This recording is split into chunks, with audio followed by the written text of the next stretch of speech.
is the appearance portal going where no one has gone before. Welcome to the program tonight. I am Augusto Perez, and tonight we have a treat for you. My guest tonight is Gil Brazard, amateur astronomer and researcher. And we will be talking about a topic that a lot of people don't know much about and really are totally in the dark about, but very, very real, very interesting. Not many people talk about it, and that is Planet X, also known as Nibiru, Destroyer, Wormwood, and many other names.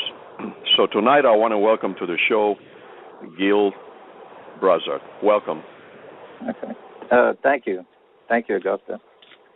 And well, if you could just share a bit with our listeners tonight, Brother Gil, what you know about your background, what brought you into this interest in this topic, and and some of these things to bring you where you are today. Okay. Well, it started with a phone call. A friend of mine called me, and he asked me if Planet X was real and if it was biblical. And at the time, I told him that Planet X was not real, and that I'm pretty sure there wasn't any astronomical evidence for such a planet. And so after the conversation, I said, if I'm ever asked that again, I need to get the actual data together to be able to answer that properly. So I started to do a search, and I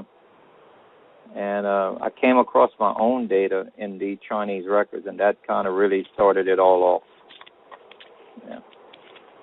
And, actually found a white paper, a scientific white paper report called the Reevaluation of the Eastern and Western Records of the Supernova of 1054. And what that did was it proved that our assumptions that it was the supernova, that it ended up proving it wrong, that this object was actually moving through the night skies, as documented by the Chinese and the Korean and the Japanese astronomers. And so when I read the article, I decided to attempt to plot its orbit, because the data was they had done such a good job in stating where the object was, the brightness, the time, the year, the day, all of the criteria that we need to try to have a plot of this orbit. And they had multiple sightings of it within a 26-month period. And so out of that, what astounded me was that the plot of its orbit ended up matching the biblical parameters, where, like in Noah's flood, it says it's 150 days between the time that it started raining to the time the flood started to recede. Mm-hmm. And that's equal to the same time frame as in Revelation, where it says from CO6 to CO7 that they wish death for 5 months, but death will not come. Well, 5 months is equivalent to 150 days. Wow. And this object is plotted coming into the month of Passover and exiting, it comes in the end of August. It goes around the sun, and then it exits during the month of Passover. And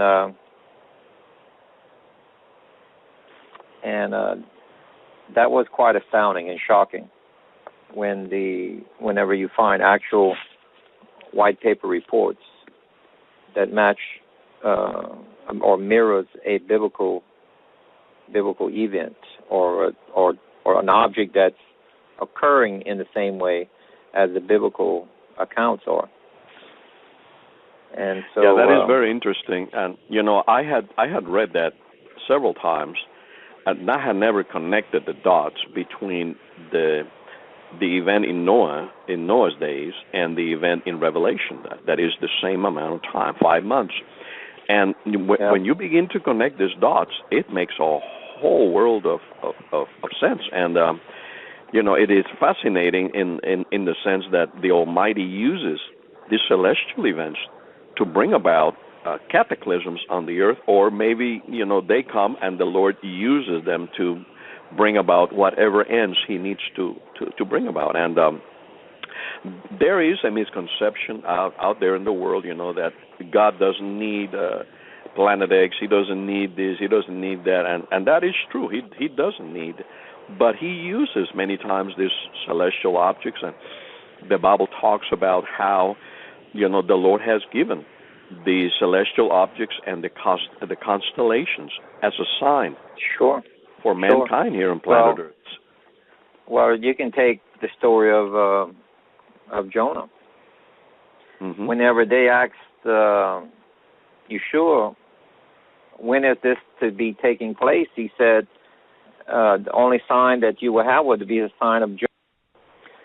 And there's only 2 pages to the story of Jonah. One was the 3 days in a whale, which Yeshua also used that one pertaining to how long will he be in the grave? 3 days and 3 nights, as in Jonah. But for his return, he says the only sign for a wicked nation will be the sign of Jonah. And when you read the second half, most people don't get the emphasis. It's more on what's not being said. Jonah convinced an entire town and its king to repent, but he didn't perform not a single miracle. How is that possible? Because the models show us that in 40 days, he said, your doom will come. The model shows us within 40 days, this planet is clearly in the view of Earth and is gaining in size as it's approaching Earth. That's what was, because they already, the people of Nineveh recognized the signs of the earthquakes, the birds dying, the fish dying, the same things that we're seeing today. They knew something was wrong. And when Jonah pointed to the sky and told them that this is your doom, that's why they believed it. And for Jonah to know that, well, God gave him the information as far as the timing and when to do this. You can see the fingerprint of God throughout this on the timing. Mm-hmm. Yeah, that is true. So, that is true, because he comes out of nowhere and starts telling them that Nineveh will be destroyed in 40 days. And immediately they go into sackcloth and ashes mode and begin to repent. And so, yeah, absolutely. And then he spared them. He spared them. Mm-hmm. But I don't think this nation is willing to do that at the moment. So yeah, not at the moment. Tough times coming. Now, why do you call this planet 7X? I've seen that, and would you explain that to our audience tonight? Yes, there is 2 main reasons. One is to separate the data on what's being said, like the 3,600-year orbit and many other false impressions on pertaining to this planet. And I can prove this out later in our conversation. The second one is we happen to know approximately the size now. There's 3 ways of calculating the size according to the data that's given in the biblical accounts, as well as some of the Chinese accounts, and it roughly calculates between about 6.5 to 7.5 diameters of Earth. So I kind of took the average and I said 7. So I called it Planet 7X.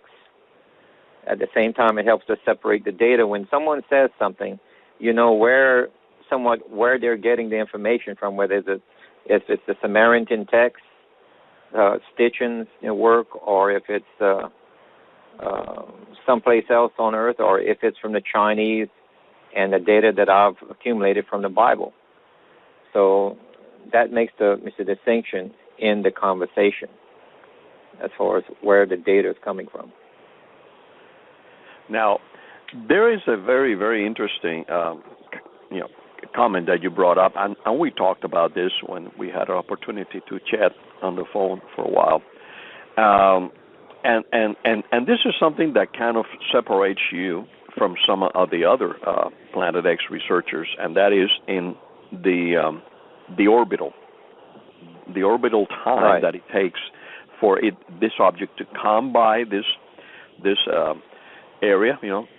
It goes around the sun. It passes near planet Earth in our solar system, and then it goes back out into space. Now, I had always heard, and this comes from the Sitchin theory, 3,600 year plus or minus, and there are others that say maybe 2,000 years, 1,000 years. But according to what you have researched in the Scripture, and through other means that you have researched, other data, it's approximately 319 to 324 years that it takes for this orbit to be completed. Could you talk a bit about that? Sure. For once, another point is that I'm the first one to get actual scientific data from the Chinese or anywhere that's actually verifiable in a model. Okay? This is not hearsay. This is from a scientific report that's been through the peer review. And they list it as an NEO, a near-Earth object. But when I plotted it, I found out that it was the biblical model, and this is going to be our Planet X. Now, if you go with 3,600-year orbit, and people say this was Noah's flood, well, you missed Noah's flood by over 700 years. So what event could have done if it's not Noah's flood? The Chinese saw this in 1054. That's less than 1,000 years ago. So how can it be 3,600 years? Yeah, that always presented a problem to me. Exactly. Once you start ironing out the problems, it narrows down the data to a reality. And what does it match in the real world instead of the make-believe? Now, you see, but what's common in reading ancient languages, anything over 1,000 years ago, zero did not exist. Zeros are implied in the text. That's left up to the interpreter to put as many zeros as he wish within reason on trying to estimate what they're trying to say. So Sitchin, when he read the clay tablets, what he literally read in the clay tablets was 6 times 6. Now, because of other data, they could tell the ancient Samaritans had a 60 unit of measure, 60. So he put the first number at 6, being 60. Then the next one, he said, on his memory alone, he's saying, it hasn't come through here before. So he dropped the number in there that it must be 60 times 60. Well, that gives you the 3,600-year orbit. But if you had left it at 60 times 6, he'd got 360-year orbit. It's through an assumption that it has not come through our solar system before that he went with 60 instead of 6. And that's how you get the 360, and that's been, everybody grabbed onto that. But there was no hard data because zeros did not exist. You have no information to plot its orbit. There's no documented, what I'm talking about evidence, I'm talking about what day, time, and place on Earth that it was seen, what constellation what rate of what direction of travel, what's the brightness of it, and was it by any known stars, and what angle from that known star. The only one to give us that type of detailed information is the Chinese, Japanese, and Korean records. Their astronomy goes back just a few hundred years after Noah's flood. That's how far their astronomy goes. Now, are they motivated on doing the work correctly? It was documented that two astronomers were caught at their post sleeping, and it was reported to the emperor. The emperor cut their heads off because he wanted reliable data of all comets and all happenings in the sky. Because it was, to them, it was a very real threat, because this comet changes the weather pattern. Well, this planet, when it gets close enough, it'll have a tail. So it is like a planet comet, actually. Yes, right? Exactly. It does not meet our present terms. This is going to be called a brand new object in a way. It does not meet the full definition of a planet, and it's too big for the known comets. So they'll have to come up with a whole new category. That's why there's plausible, it's a deniability by the politicians to be politically correct. You ask them, what about this planet? They'll say, what planet? There is no planet approaching. Well, then if you say what comet, they still say none. They changed the definition of a planet in, I think it was 208 or 206, somewhere in there. Since then, unless you knew the new terms that they're going to use for it, you will not be able to corner them, because it's politically not correct, as far as the terms used. But this object does not meet the definition of what they define as a planet today. Now, what's interesting on that, they have a problem, because it says that one of the other cannot be a planet if it crosses another known planet's orbit.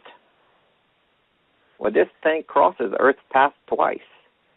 So which one are they going to disqualify, Earth or it, as a planet? This thing is 7 times our diameter.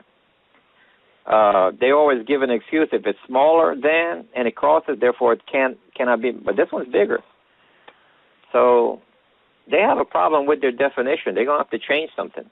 They have to add something for this object, because the data is different. The data, this is a brand new object that does not meet present definitions. And any astronomers out there, if they wish, if they were to get the white paper report, as I stated earlier, and they can plot it also. They can plot the orbital path of this and verify anything that I'm saying. I'll put all of the information on my YouTube channel, the calculations, the representative models of each one of these incidents. And there's an interesting saying there. Like someone is saying is, how do you define science? A lot of people say the Bible doesn't meet scientific principle. That's not true anymore, or maybe never has. I'm just saying that it does now.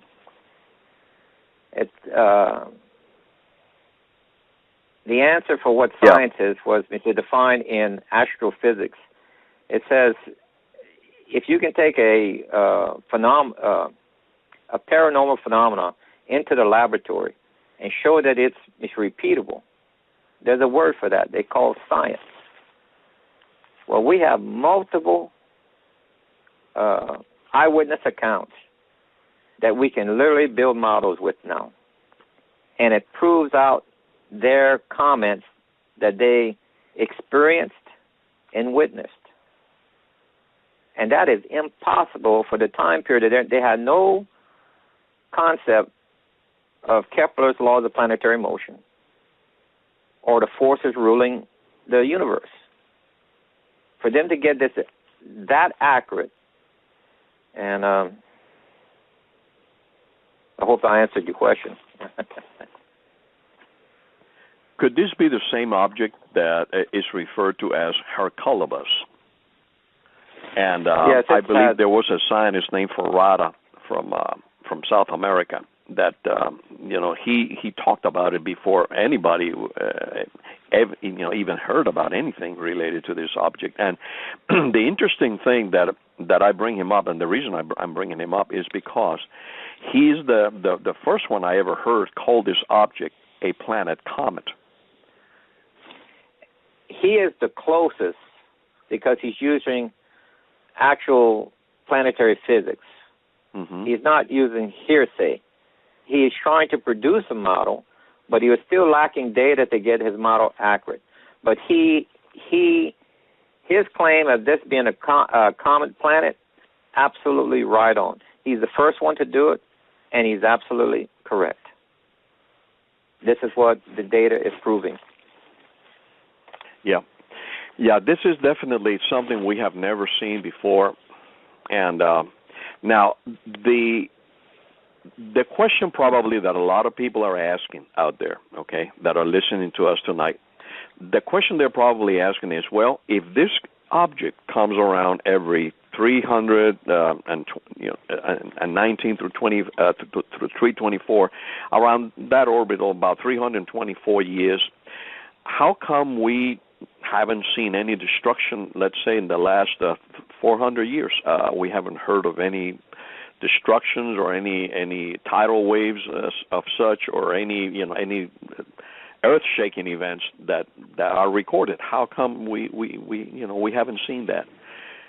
So well, how would you actually there is some events that are misrecorded. We just never labeled it to this coming through our solar system. See, if Earth, the only time it gets close to Earth, if Earth is in the position of the month of Passover, which is March or April, when it's made its round around the sun, and it's also in the month of March or April. That's when it comes close. That's when it's the most severe. And it's happened Earth has tilted in its orbit when it's passed, because it's like two magnets attracted to each other. The poles start to tilt. I have documented, I think, close to 4 times that Earth has tilted 26 to 28 degrees in its past. And now, was this a gradual tilt? Gil, was this a gradual tilt or a sudden tilt when it last tilted? There's no definite data, but through the models looking at it, we can do a rough approximation. It's between, the tilt would take anywhere from 3 to 5 hours coming in and another 3 to 5 hours going out. The tilt would reverse itself. Now, if you're 90 degrees from the axis of tilt,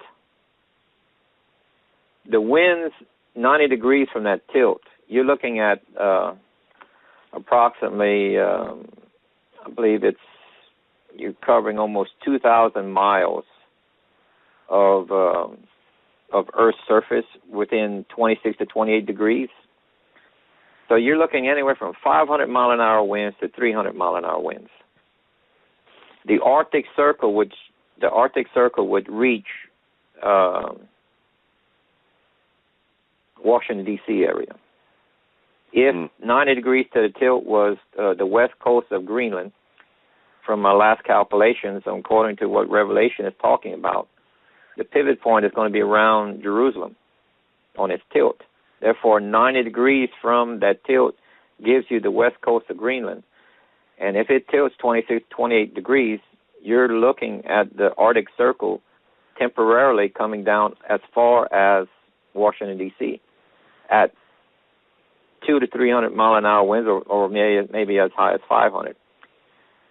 You're looking at things being flash frozen. Now, has that happened in the past? Yes. We found frozen mammoths with subtropical plants in their mouths, like daisies and such, that this mammoth did not even have time to swallow, and he was flash frozen. Right. Yeah, I have read Now, those events. Mm-hmm.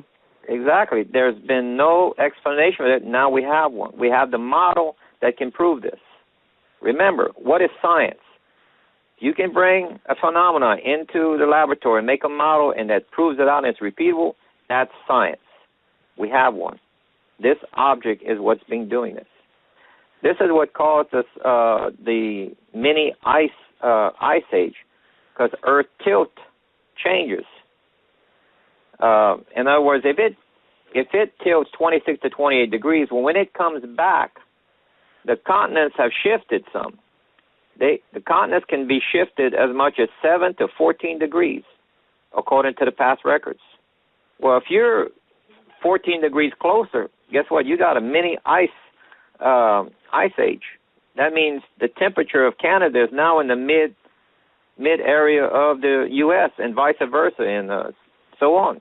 So do you think drastic do you think, Gil, that climate. This may be? I just want to interrupt you quickly here. And do you think this is maybe what is going on right now with this Arctic blast of cold air that is coming down, and nobody has an explanation for this? It's changing. Our magnetic north is moving at I forgot how many times greater. Let's see. I don't remember at the moment, but it's like 30, 40 times its normal speed, moving towards a little bit to the west of the North Pole, looking from the U.S., okay? And that's alarming. It's never did that. Well, we think it's never did it, but when you go back and check the records, when I checked where the magnetic fields have been in the past and their normal path where the magnetic north is, they've got it documented for almost 1,000 years. And I went back and I plotted where the years that I believe that this planet X has passed. And then I drew a circle around the North Pole pertaining to that to give me an average. This next year, we're inside that circle, meaning a high probability that it's near, because that's where it's been in the past. When it gets close to that area, that means this object is within a year or two of reaching it. And that's very interesting. Changing the magnetic fields or changing our jet stream. Mm-hmm. When it changes the jet streams, you got your climate that's way off, and that's why. Well, even NASA scientists are now saying, Gil, that we are in the beginnings of a mini ice age, and that is the best they can come up with, but they don't tell us why or anything. They just say it's going to last for a few years. But I knew because I've been following this topic for a while, that this is being caused. This anomaly in the weather patterns is being caused by the approximation of this object that is beginning to enter our solar system. But of course, we are not going to be told that, are we? No. And another pointer that you can go throughout history is look for 7-year periods of drought. It's throughout the Bible and it's through history, these major parts of drought. Like during the Dark Ages, this object is what starts this thing to occur. And you see major earthquakes that are misrecorded when the thing passes by. Now, if we're in winter at the time that it's passing through March, only thing we get visually is something about when you look at the night sky at night, if you know your stars and your planets, you can pick out Jupiter and you can pick out Venus quite easily, because they're the brightest objects in the sky. Jupiter is larger, but Venus is brighter. Well, at the maximum distance from it, as it's rounding the sun, what it would appear to us would be about equal to the size of Jupiter in a visual respect, but it's brighter than Venus. Okay, so it has been just another bright object in the sky it probably have a tail. So the Chinese described it as having a tail. Okay, and this is the same object that Constantine saw when it rounded the sun, and he said he saw a star in the sky. It was this object.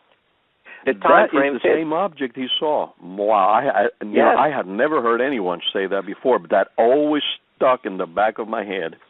What was it that Constantine saw? Because he definitely saw something. Yes. Now, it was probably a few months prior to that battle that they got it labeled in. But that's the size of the object that they would have seen. Now, if you look at the time of Joshua and Joshua's battle, there's additional data that's found outside the Bible. It's in the Talmud. Not all the Talmud is correct, but it's not all wrong neither, because it has historical documentation of things that happened, okay? And it states during Joshua's time that him and his men saw an object in the sky 50 times the diameter of the moon.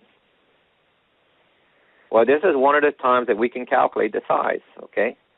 If you put this object that I'm saying that's 7 times the diameter of Earth, roughly halfway between the moon and Earth, you have a representation of 50 to 1. That's pretty big. From a viewpoint of Earth.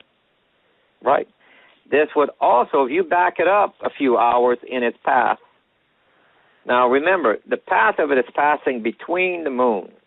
Now the tail is not pointing in line with its path. The tail is pointing opposite of the sun. That's because it's a solar wind that's causing the tail. So now you have the tail pointed at Earth, wherein the path is taking it in front of Earth. Got it? Right. Can you picture that? Sure. Well, when that tail, when Earth is entering into the tail, the plasma field, remember this is clear. It's just a bright light, but it's Earth is going into the plasma field. Now that's stopping the natural energy from the sun going into our north and south pole, causing Earth to slow down in its rotation 4.5 to 5.5% per hour, compounded hourly. And guess what you have within about a little bit over 24 hours? You get the Earth to stop without mile-high tidal waves. Wow. Just like the accounts of Joshua says. I took this model, I showed it to a physics professor. He took a few minutes to study it, and this is his quote. He says, I'm the first one to explain this phenomenon logically, because the model works. Earth can slow down. There's 2 camps of theory on what is ruling the universe. The astronomers say gravity is ruling the planets. The physicists say it's electromagnetic in nature. The story of Joshua proves out that the universe is ruled by electromagnetic, not gravity. Because if it had been gravity ruled, it would have grabbed us and carried us out into a further orbit, and we would have froze to death. End of story. There'd been no more stories to write. Okay? If we have electromagnetic, guess what they would do? They would attract like 2 magnets. That's exactly what happens. Right. In the stories. We've had 2 or 3 times that Earth is tilted. One time is during the time of Joseph. Remember the 7 years of plenty, 7 years of drought? Right. This object comes about midway of the drought. You have 3.5 years drought coming in, 3.5 years drought as it leaves. Now, you may ask, how do I know that Earth tilted? From an artifact in Germany called the Nibiru disk. Yeah, can you talk about it? Yeah, can you explain that a bit, Gil? Sure. The Nibiru disk was an artifact that some grave robbers, I'll call that, but they weren't robbing a human grave, but they were robbing the site of ancient artifacts. They found this. It's I think a copper disc with gold leaf objects that represent the star patterns, as well as the moon and the sun, and the surrounding area, the horizons. And the copper is tarnished a nice green. And they were caught trying to sell this. I think it was in maybe Switzerland somewhere. And the authorities caught them, the Germans already caught, and the object was brought back, and now it's in a museum. Now, they had a few experts that tried to discern everything, and then I've read them, and I kind of disagree with some of their findings. Number one, they say the lower part of this disc is not the horizon in front. They make the claim that it's the Egyptian boat Styx that ferries the dead across the river. Well, I got a question. How did the Germans in mid of Europe ever go to Egypt to be able to get this information? And instead, when you go to Google, when you go to the site where the ancient Miss Observatory is, and look where they were looking at in the night sky, exactly in front of them is an old riverbed. They have a dam that closed off the riverbed. They had to reroute the river because of the dam, but if you put it where the old river is, that's exactly what was in front of the observer, which is at the base of the Nibiru disk. Okay? Mm-hmm. Now, another thing that the experts missed was the moon, the illuminated side of the moon is facing the wrong direction. Illuminated side of the moon has to face towards the sun. So when they were looking at the moon, they said, well, with that shaped crescent, it was X amount of days old. Let's say the cycle of a moon is 29 and something days old. Well, they got that wrong, because now you got to reverse it 180 degrees. You know, it's either 3 days or it's 28 days, one of the two. Somewhere, so they had the wrong time frame they're looking for. And so that throws off the timing on when to estimate the years on when this thing was made. They had estimated it was outside the Bronze Age, and they thought that was so phenomenal that it was outside the Bronze Age, but it was not, because they were dating it wrong. Once I corrected the errors in it and opened the software and started looking for a date, it matched the same date as Joseph of Egypt. Wow. And that disk, on the bottom left corner, there's a constellation called Orion. In the month of Passover, which this disk frames the month because it has a constellation to the right and a constellation to the left there. Give me a moment and I'll find the what constellation that I'm talking about here. Give me one moment. I'll pull up some data here. And it's the constellation Gemini to the left and Capricorn to the right. Okay? Mm.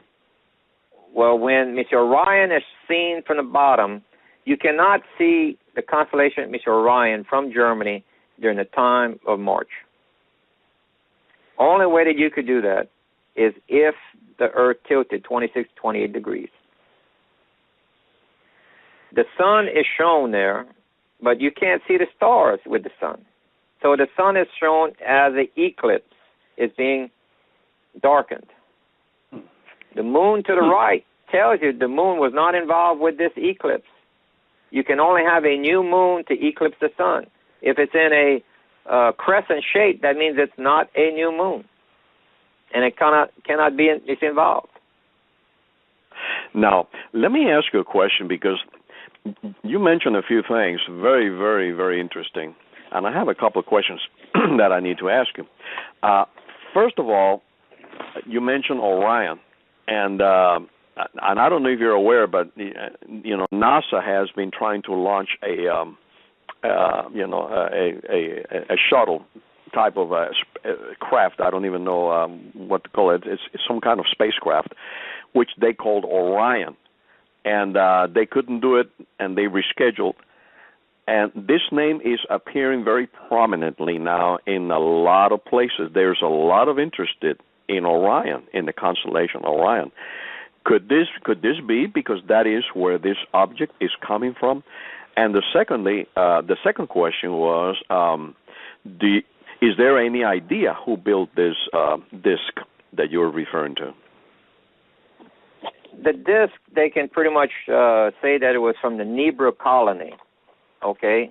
And they had an ancient observatory there to where they could tell when the season started. So they were very in tune with the constellation and knowing when the year happened. When they plant the crops, when the harvest.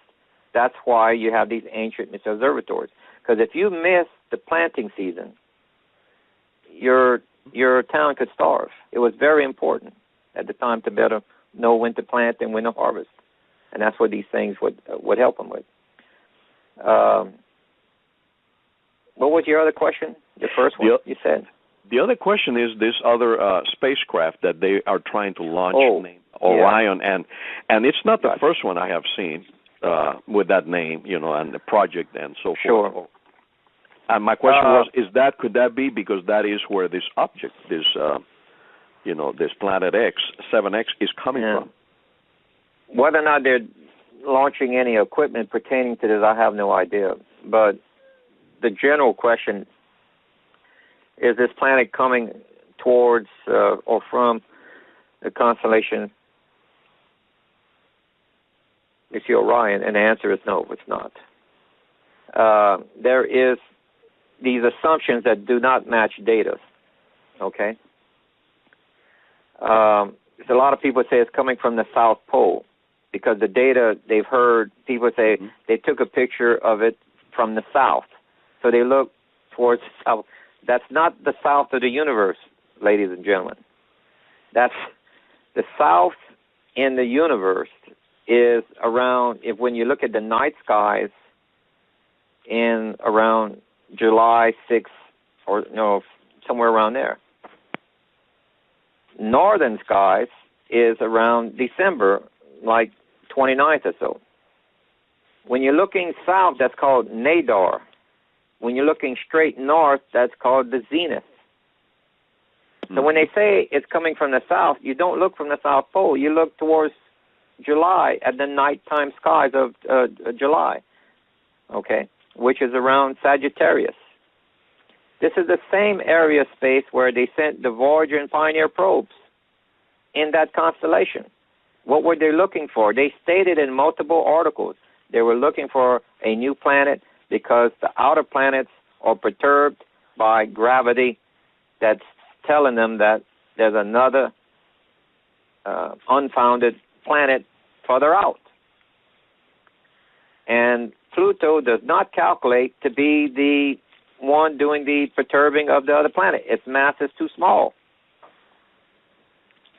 So they sent 3 satellites towards that direction. And around in 92, their instruments were able to triangulate their instruments that read gravity.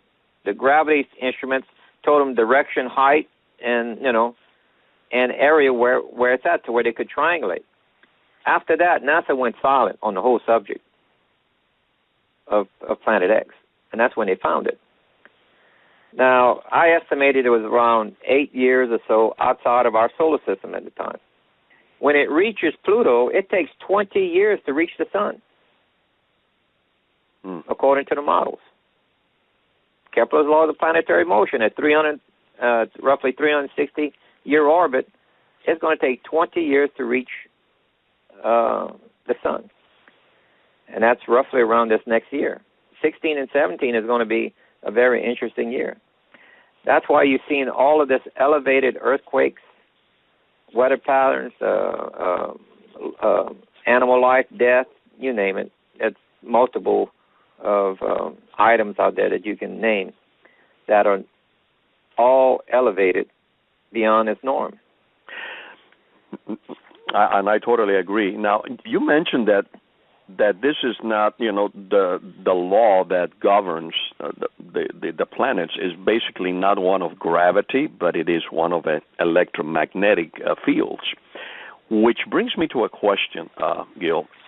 Could this be the reason why so many of these animals, which use their sense of north, of true north, like the dolphins, the whales, the birds, are dying in mass, and they don't seem to be able to find their way? I could say the same thing about the bees, although there's other theories out there about that. But could that be what is happening with these animals, that they're losing their sense of direction?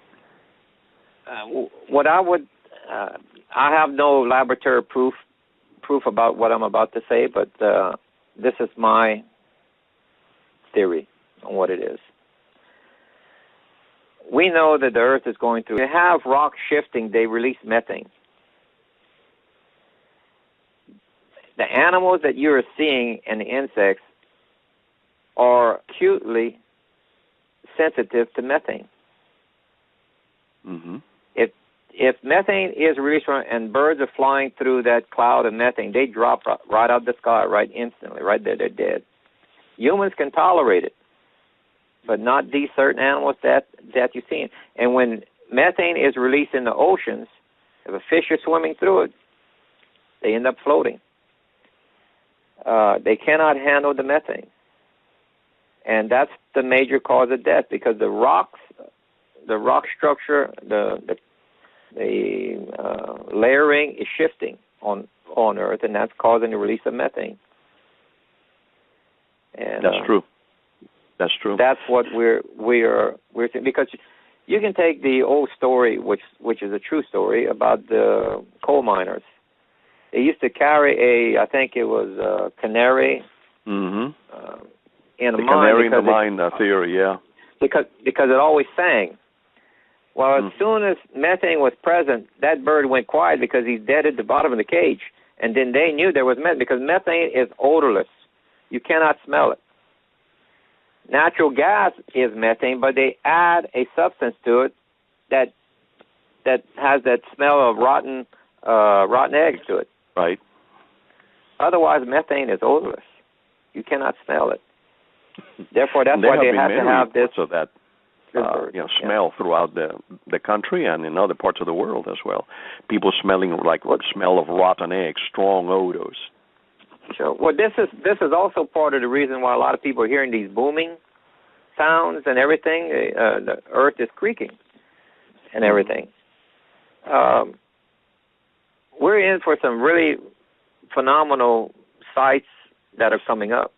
When this thing gets really close, when we start to go back through the tail again, you're going to see the aurora borealis go all the way down to the equator.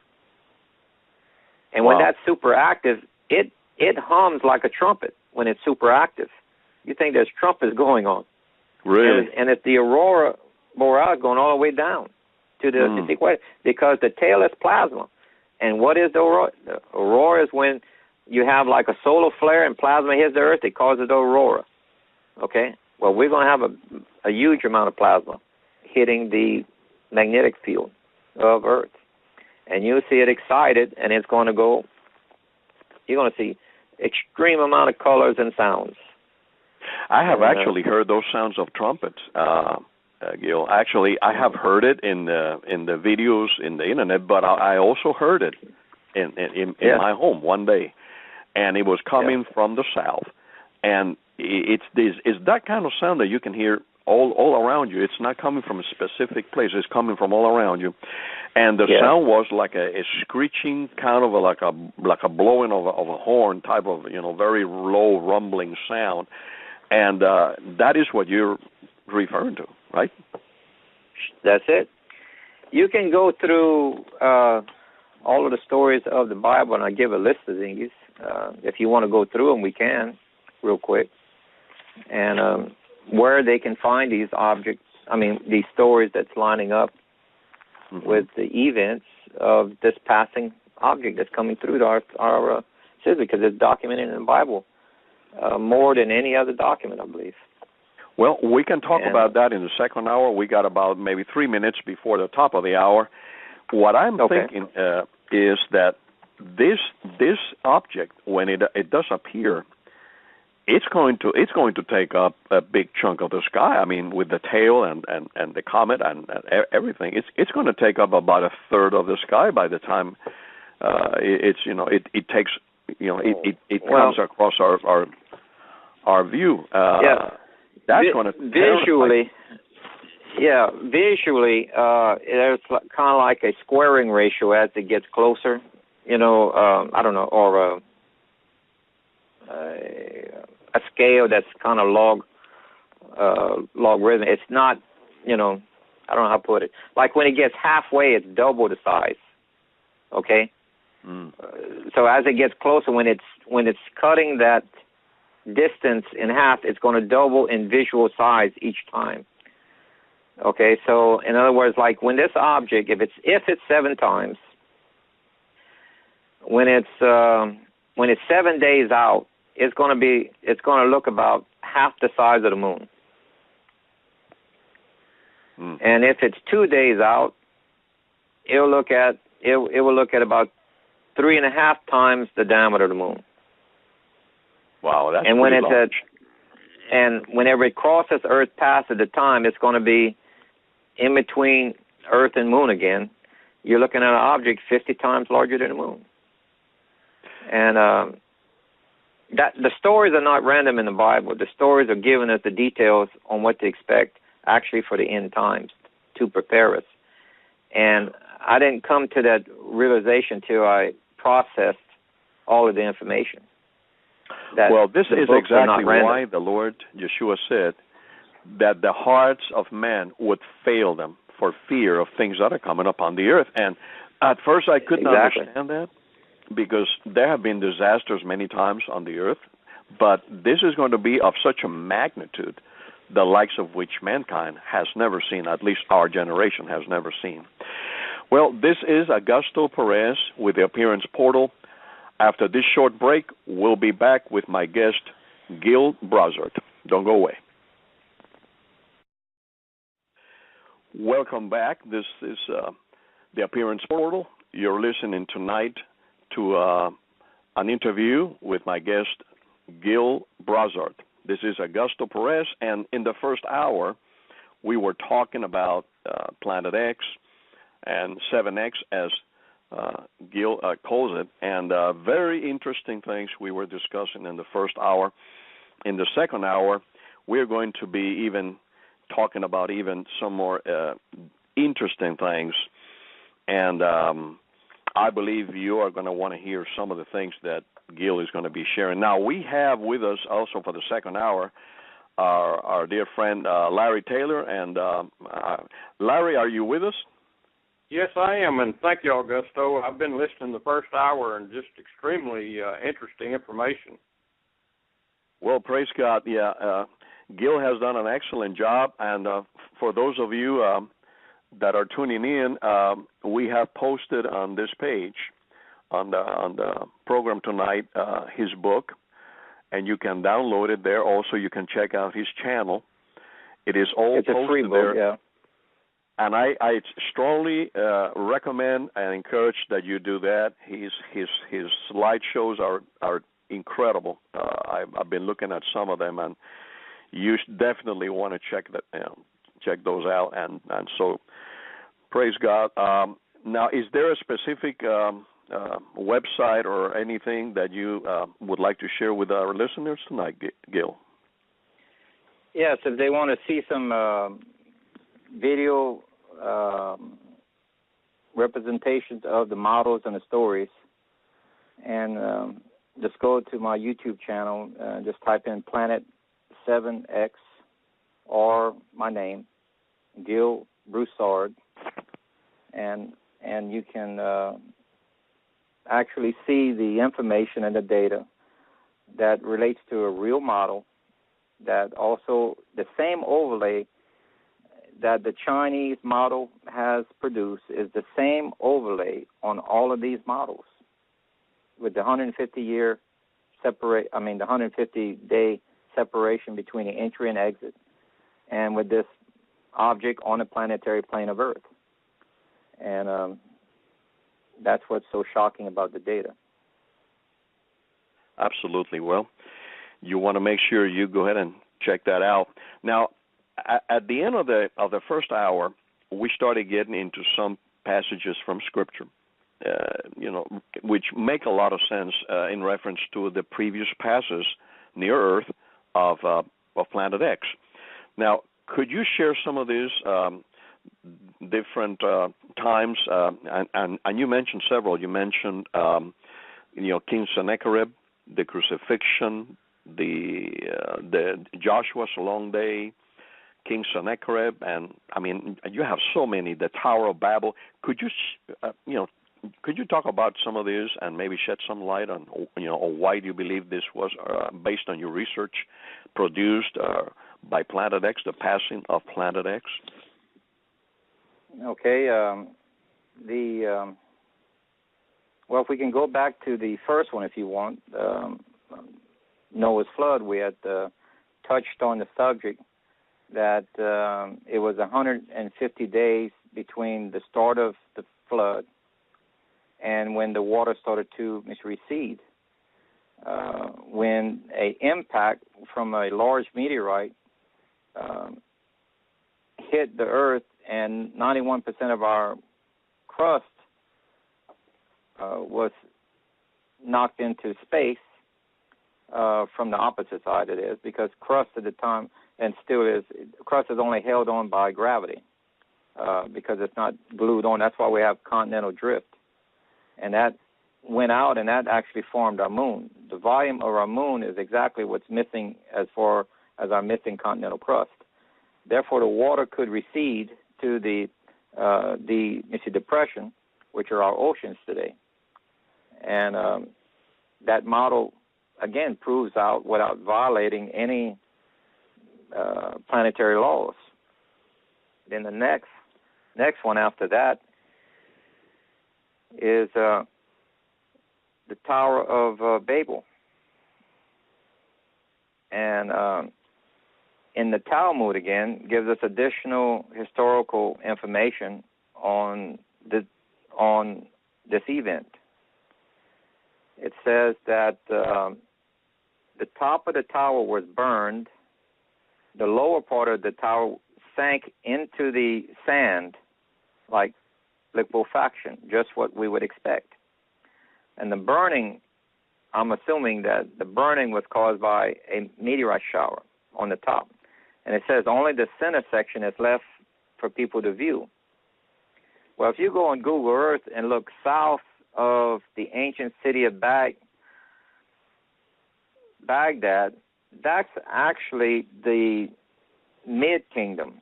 If you look further south than that, that's where the old kingdom used to be during the time of this tower.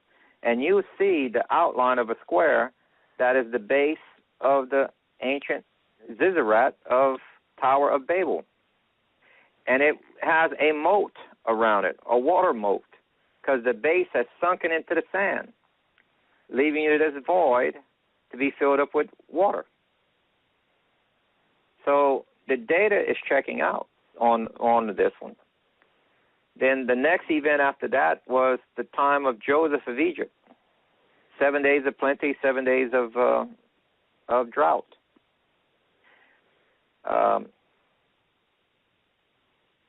Remember Joseph's dream where he said that he saw the moon and he saw 12 stars bowing to him? Right. Or 11 stars, I think it was, or 12. I took that as Leo being the sign of 11 with another planet there, giving it a 12, okay? And he saw these things bowing to him. They moved, okay? We always thought that was just a dream that never came, per se, true, that it only represented the actual descendants, his son, which it can be interpreted. But with the Nibiru disk, I can prove that the skies did bow to him because Earth tilted. And when you're looking at the sky from the viewpoint of Earth, that's what it appears, that the moon and the stars bowed to him. Wow, that's pretty interesting. And this is actually the first place that the moon is mentioned in the Hebrew Torah, not in the English translations. Right. Because many of the English translations, they have moed mistranslated as moon. Moed means appointed time, not moon. So wow. this is the actual place where moon is actually listed in Genesis 37:9. It actually uses the word moon there in the Hebrew. And so between the data of the Nibiru disk and this, we can piece the actual date and the year and the event. And the date was 1794, April 6th. That's what the astronomy software can point us to. And well, you know, when you know these facts that you're sharing with us tonight, and then you read the Bible again, it just comes alive. You look at it from a totally different perspective. Yes, it does. And during the same time, now Egypt's territory went all the way up to the southern area of what we call today Turkey. Okay, it followed the coastline through Israel all the way to the southern regions of Turkey, or Lebanon and Syria and all of that. That was their at that time they ruled the markets in those areas. Job was around that area. He was around Damascus area, around the Golan Heights, because that's where his son settled. Okay, if you read the story of Job, Job's trouble starts with a meteorite shower where his flock and his shepherds are destroyed. And the house that his children was in collapsed, killing all his children. Right. This was caused by us going through the tail of the debris of this planet. Okay? Now, it may have been further away that Earth didn't tilt, right? Well, no, this is at the same time. I'm sorry. This is the same year and the same time frame as Joseph. That's we can piece this together in the story. And you see, what's interesting is you can look at how far Earth travels in 1 hour. Earth travels 8.4 Earth diameters in 1 hour in its orbital path. That's how fast Earth is moving. If you take the angle of March 26 on its approach to Earth's path of this orbit during that time, you come up with 52.5 degrees. Now, what's interesting, before I had an actual date for this next event, I was going with an average. I just took it in the middle of the month, and it gave me closer to 40 degrees, and that's how I came up with that it was roughly 7 times the diameter Earth. But with the date given in Revelation 12:1, gives us an actual date using astronomy. Guess what this calculates to now? 6.66 diameters of Earth. With the actual date that's given in Revelation 12:1. Now we'll touch more on that later. Now after Job's trouble comes Joshua's long day. Right. Okay. And Joshua's long day was roughly 355 years later, somewhere around there, around 14 in the 1400s BC time period. Well, if you read the story of what took place, the Earth slowed down to give him 12 hours longer daylight so he can finish off his enemy. Now, God told him the previous day to go and conquer his enemy that's 10 times larger than him. He only had 30,000 army was 300,000. And he said, don't worry, I will deliver them to you. Okay? He gets there in the morning. The army is frightened because the sun is delayed coming up. And he comes in charging, and they start to run. And he starts to slaughter them. Then a meteorite shower comes within the sight of his men and Joshua, and annihilate more of the enemy than he did with a sword. Now, how accurate can a person be with a meteorite shower where you're in view of it and it's only your enemies that is being wiped out? Smart rock. And tell you ahead of time that this is going to happen. Well, and the Lord is able to direct those rocks, isn't he? Exactly. And he can tell you what's going to happen before it happens. He's the only one that's able to tell time, the future.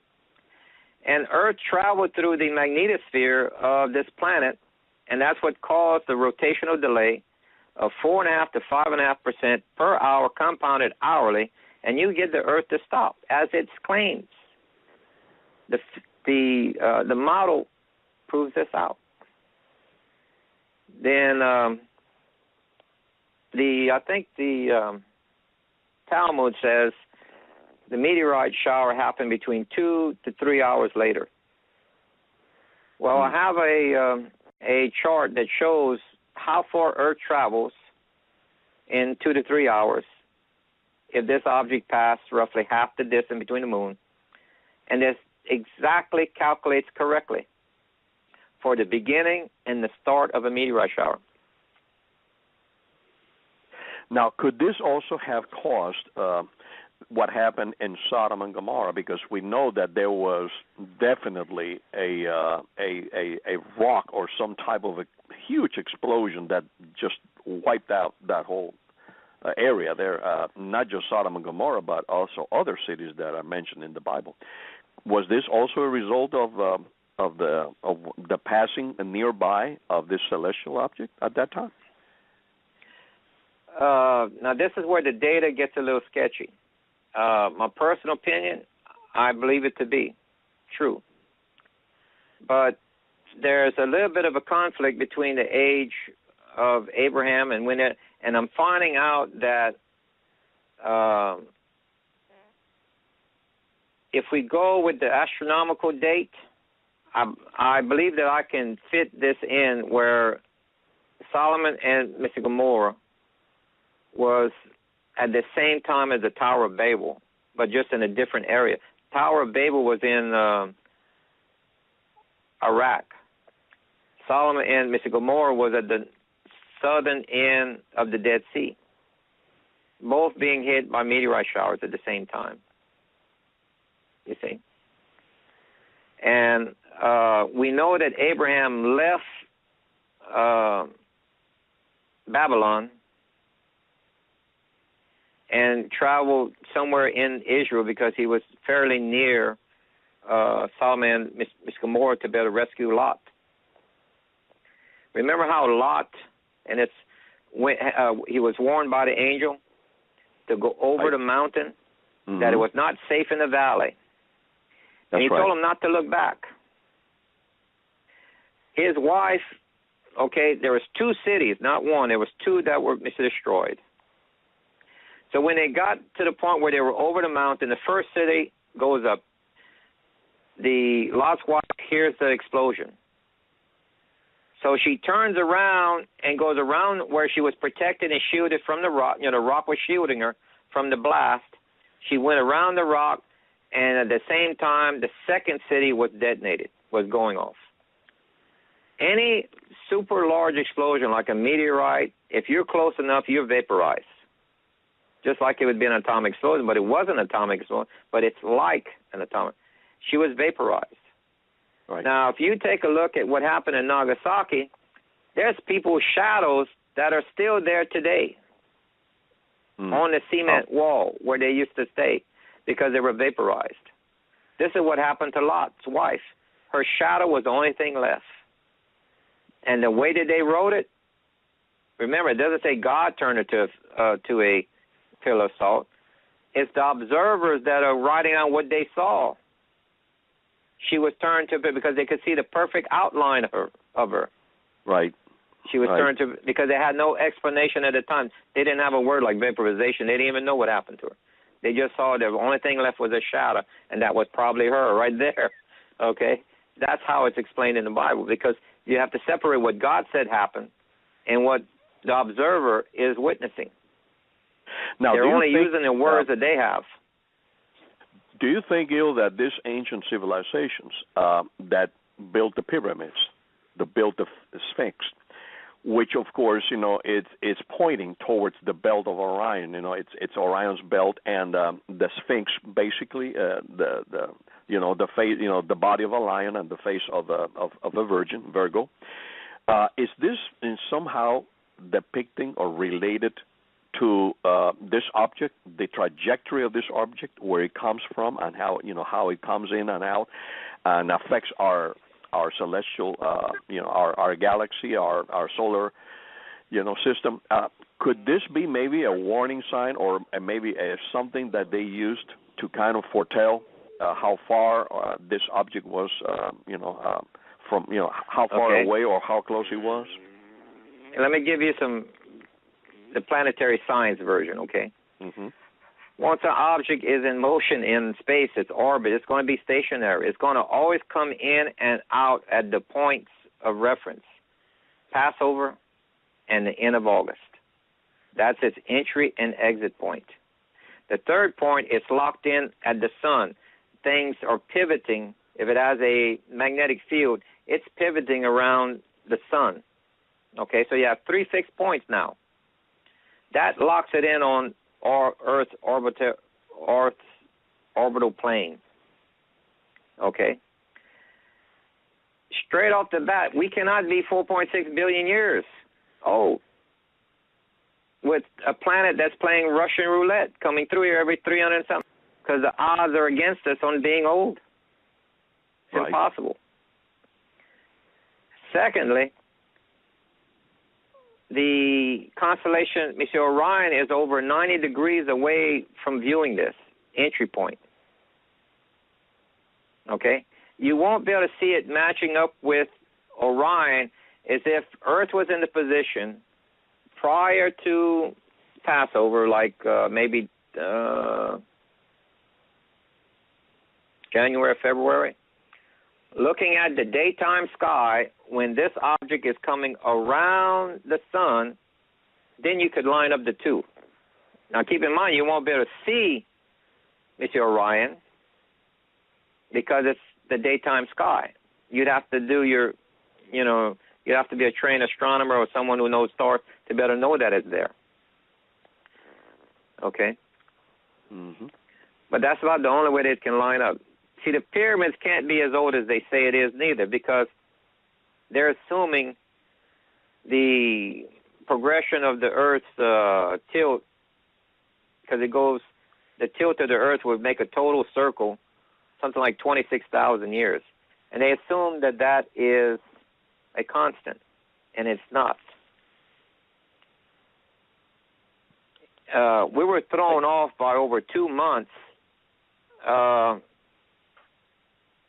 during Noah's flood. Mm-hmm. Because when this thing came in, it says it was the second month. And the rate that the Hebrews held the month is it was in time with the harvest of a crop. That means your seasons were earlier. The orbit of the planet did not change. It still came in what we call today the month of March was still the month of March then.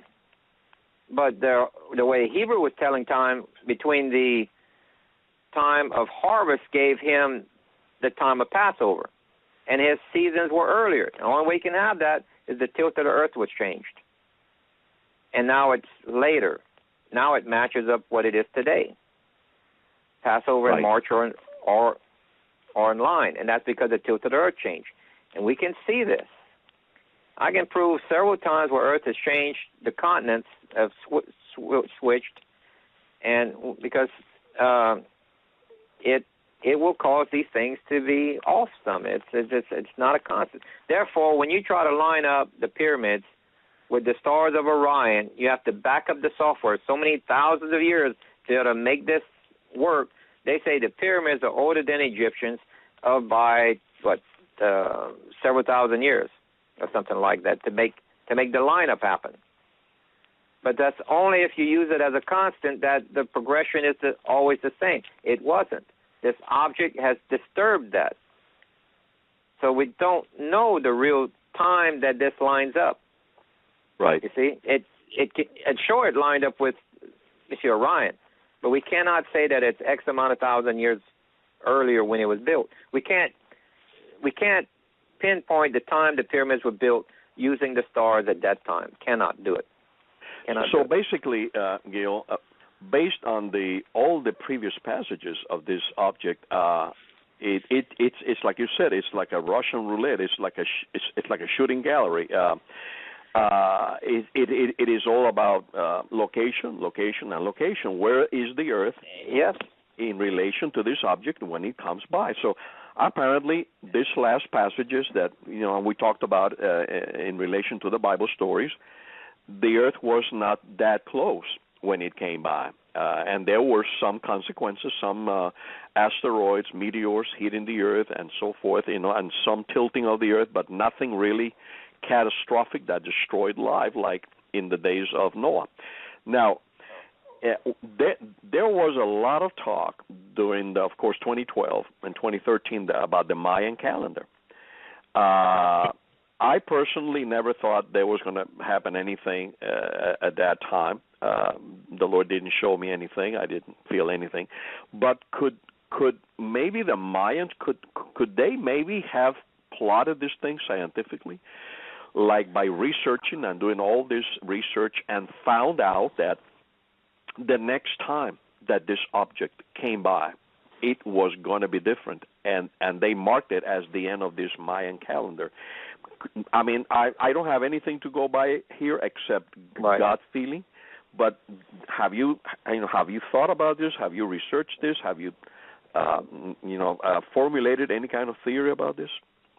I have a theory that I don't have time to prove out thoroughly. Okay, so I'm just going to say this as a general statement, not a factual statement of any kind, sure. Because I cannot prove it right now. I don't have the time. But if you take a look and examine the Mayan calendar and look at the outer rim, you'll see that it's representing a comet-like object. Mm-hmm. Multiple times. It's like, let me see, 1, 2, 3. About 20 times or so. It's represented on the outer rim. This calendar is an event calendar, not a yearly calendar or a civilization. It's an event calendar of every time this object came around. Remember how they have a long count and a short count? Right. Okay. Decatones, yeah. They got other counts also that they're not telling us about that I've looked out. And they can't make them fit, so they only brought to our attention the long and short count. But that's not what it's referring to. It's referring to how many days between the event, which you can calculate in years, each event that this object came by. In other words, if you take what's a Baktun, if you look up the actual Baktun, it's 394.26 years. Guess what? That adds up to it. Exactly when Constantine, remember we have a date when he had the battle? Right. In 112 A.D. Well, we know the Mayans had a severe drought and almost about 90% of the population died around the 700s. Well, if you calculate forward into time, the one Baktun, you get 707. That's exactly when the archaeologists saying they had the major drought. That's when this thing passed. Each unit of measure is the span of time between events. Wow. The Mayan calendar my theory is that it's an event calendar, documenting the span of time between each event. And that's why there's multiple periods of time that they're logging. It's been overlooked.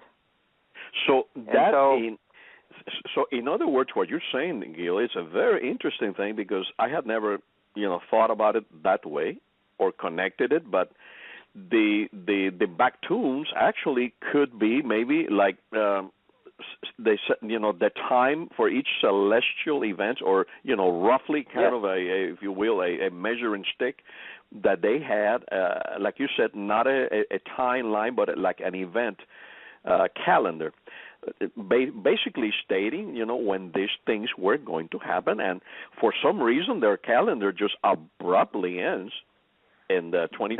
That's the theory. Yeah, that is a theory. Right now, I have not been able to prove that because I only got one or two counts from them, and unless I read the original data, because reading the Mayan counting system is quite easy. It's not that difficult.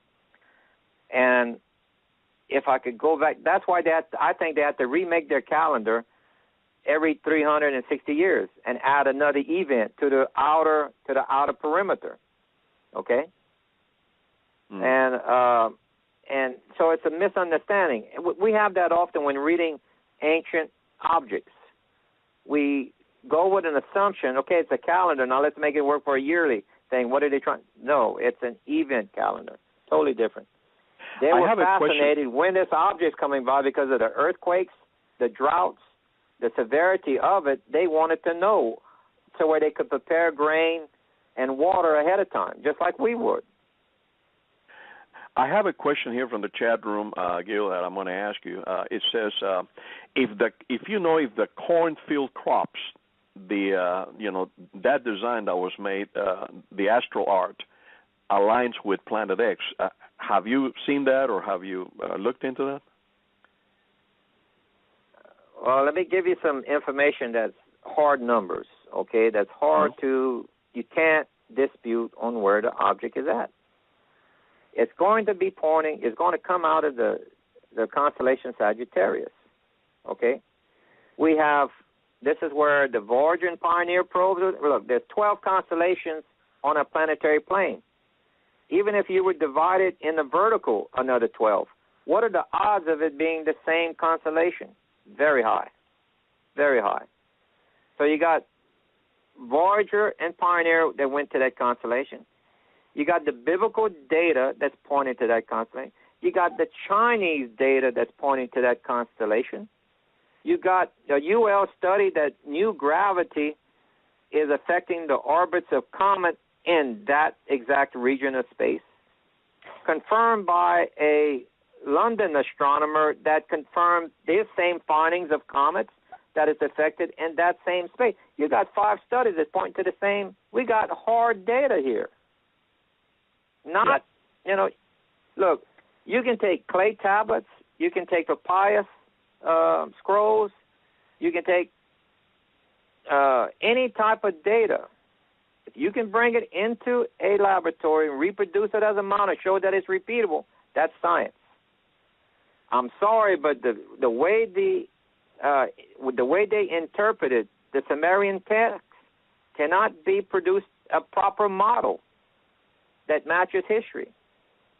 The 3,600-year orbit and coming out from some other does not match the repeated data throughout history. Larry, do you have a question? Without the Chinese data, we could not verify this. Huh? Larry, do you have a question for our guest? Yeah, I find that very, very interesting, and I wanted to. I just saw a new post this morning that's very interesting. Let me read this real quick because it kind of goes along with a little bit of what he's saying. I got this off of the Quail Alerts. It says that there's an alert that came out from the Inuit elders regarding Earth's wobble, and they're reporting their sky has changed. And this is, they've also coordinated that with NASA. They say, this is what the Inuits are saying, that their sun doesn't rise where it used to, and their sun is higher in the sky, and their days are longer, and they're finding animal life with burns and on their bodies and dead animals, and also the sun, the stars, and the moon have changed where they are in the sky.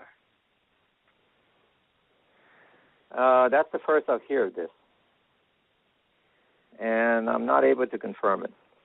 Now, I do know that if I put my telescope up and point it to the North Star, everything is still showing correctly. That the data that's in the telescope is matching, like, in other words, if Earth tilted and it was not, the 24 degrees tilt, whatever, then we would have a problem.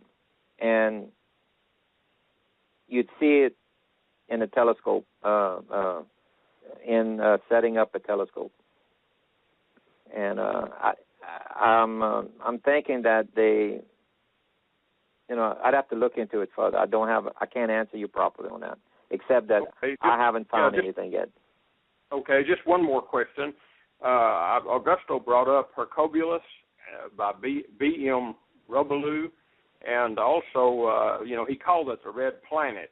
Are you aware of the Cobran, so-called Cobran Bible, and or the Cobran ancient books that report about not only a planet, in other words, another planet, but also an entourage of a dead star?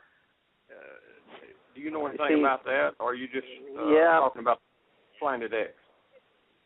Well, that's why I called it Planet 7X, is to separate the data, because the Chinese model makes no mention of additional orbiting planets. And if you look at the Bible, if we had an object that came between the Earth and the Moon, and that the universe is ruled by electromagnetic, not gravity, I think that they would document it that it had other orbital. I think it's a misunderstanding of meteorites, or debris following it, but not actually moons per se. But time would tell. But I'm just saying, my data does not document. There's nothing in the data that I found that proves that out. Therefore, I can't say it. Sure. What about a binary solar? In other words, our star also having a so-called twin, a binary universe. That's another thing that doesn't prove out. Our closest star is 4.5 light years away. All right? If it needed another star to rotate, which you'd have to have an orbit way beyond 3,600 years. Mm-hmm. I mean, hundreds of times larger, probably.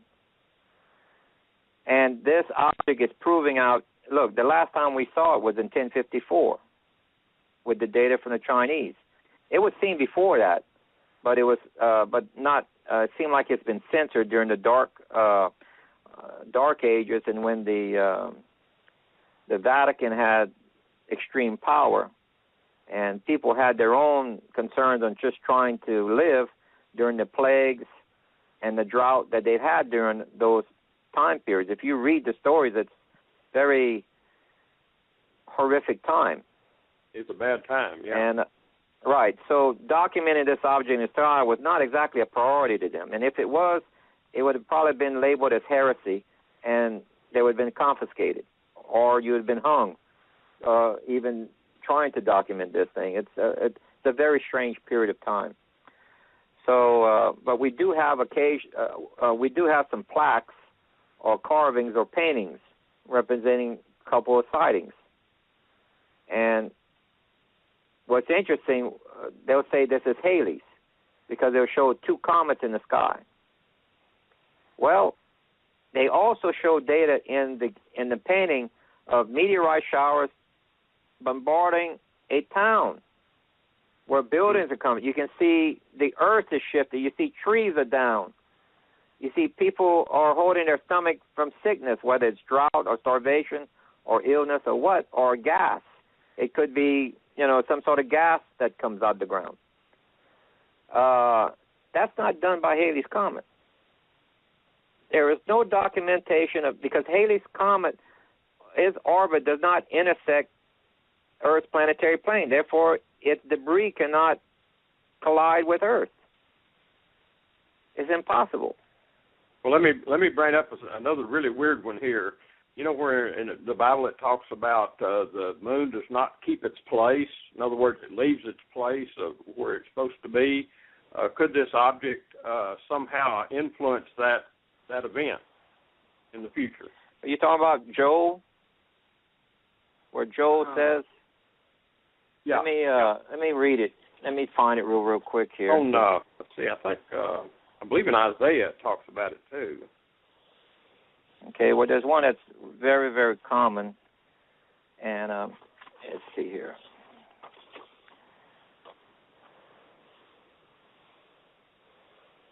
Well,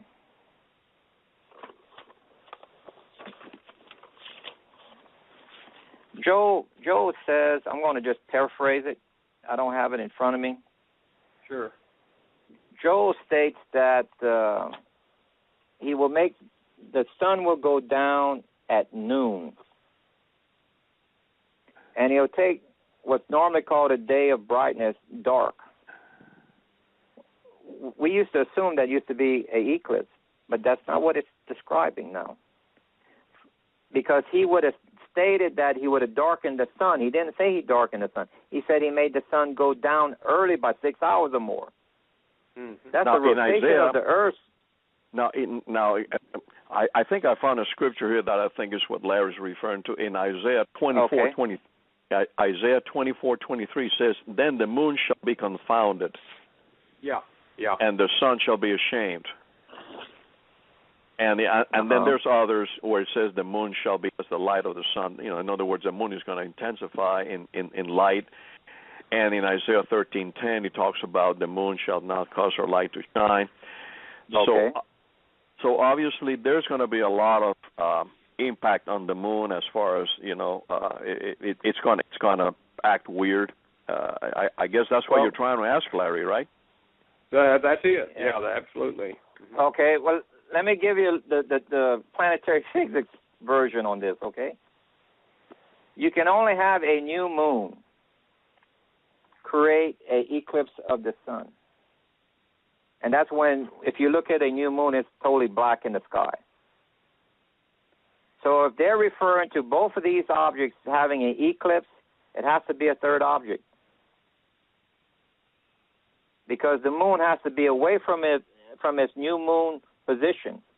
Whether it's in full moon or a quarter of that or whatever, it has to be away from its new moon for you to even see a difference in the moon. For it to be eclipsed in reddish color. And for the sun to be eclipsed, so you're talking about a third object. This is the same thing that took place during Yeshua sacrifice. Remember the 3 hours of that they state that there was the eclipse for 3 hours? Mm-hmm. The sun and the moon went dark? Well, we have a problem here. Passover is on a full moon.